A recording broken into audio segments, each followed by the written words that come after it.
வணக்கம் மக்களே. போன வீடியோவில் சாரதானந்தரான ராஜகுருவை பகுசுருதன் தூக்கிலிட்டாரா இல்லை என்ன செஞ்சாருன்னு கேட்டிருந்தேன் இல்லையா?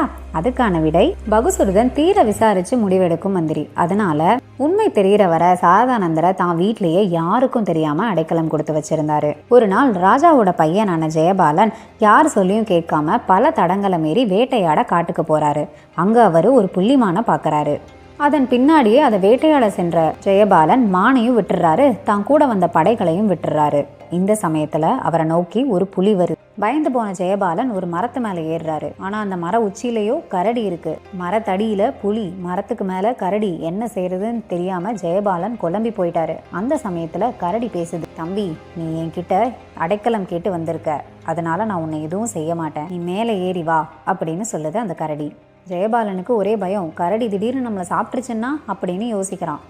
அதுக்கு அந்த கரடி சொல்லுது, தம்பி பயப்படாத, நான் யாரையும் சாப்பிட மாட்டேன், உனக்கு தான் தூக்கம் வர்ற மாதிரி இருக்கு, வந்து என் மடியில் வந்து படுத்துக்கோ அப்படின்னு சொல்லுது.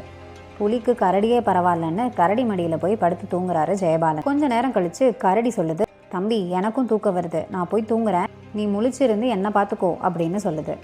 கரடி தூக்கிட்டு இருந்த சமயம் புலி சொல்லுச்சு, அவன் சும்மா சொல்கிறான், அவன் எழுந்த உடனே உன்னை சாப்பிட தான் போகிறான், நான் சொல்கிறத கேளு, அவன் தூங்கிட்டு இருக்கும்போதே அந்த கரடியை கீழே தள்ளி விட்டேன்னா நான் அவனை சாப்பிட்டுட்டு போய்கிட்டே இருப்பேன், நீ ஊருக்கு போகலாம் அப்படின்னு சொன்னதை கேட்ட ஜெயபாலன் மனசு மாறி தனக்கு அடைக்கலம் கொடுத்த கரடியவே கீழே தள்ளி விட்டுறான். கரடியோ கீழே போய் விழாமல் மரக்கிளைகளை பிடிச்சு மரத்தில் பாதியிலேயே நின்றுது.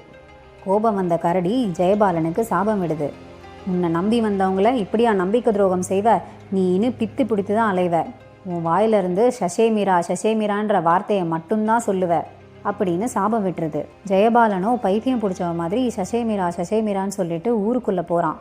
மக்கள்லாம் பார்த்து ராஜா கிட்ட சொல்கிறாங்க, ராஜா ஜெயபாலனை பார்த்து அவ்வளோ வருத்தப்படுறாரு, இந்நேரம் சாரதானந்தர் மட்டும் இருந்திருந்தா என் பையனை காப்பாத்திருப்பாருல்ல அப்படின்னு மன்னர் சொல்றாரு. இதை கேட்ட பகுசுருதன் தான் வீட்டில் ஒரு தெய்வ பெண்மணி இருக்கிறதாவும் அந்த பெண்மணிகிட்ட ஜெயபாலனை கூட்டிட்டு போனா கண்டிப்பா அவங்க குணம் செய்வாங்க அப்படின்னு சொல்றான். ராஜாவும் அதை நம்பி ஜெயபாலனை கூட்டிட்டு போறாரு. அங்க திரைக்கு பின்னாடி ஒரு பெண் இருந்து ஜெயபாலனை பார்த்த உடனே அவனுக்கு என்னெல்லாம் நடந்ததுன்னு அதை எல்லாத்தையும் விவரமா ராஜா கிட்ட சொல்லிட்டு தான் மந்திரத்து மூலமா ஜெயபாலனை திருப்பி நல்ல நிலைமைக்கு கொண்டு வராங்க.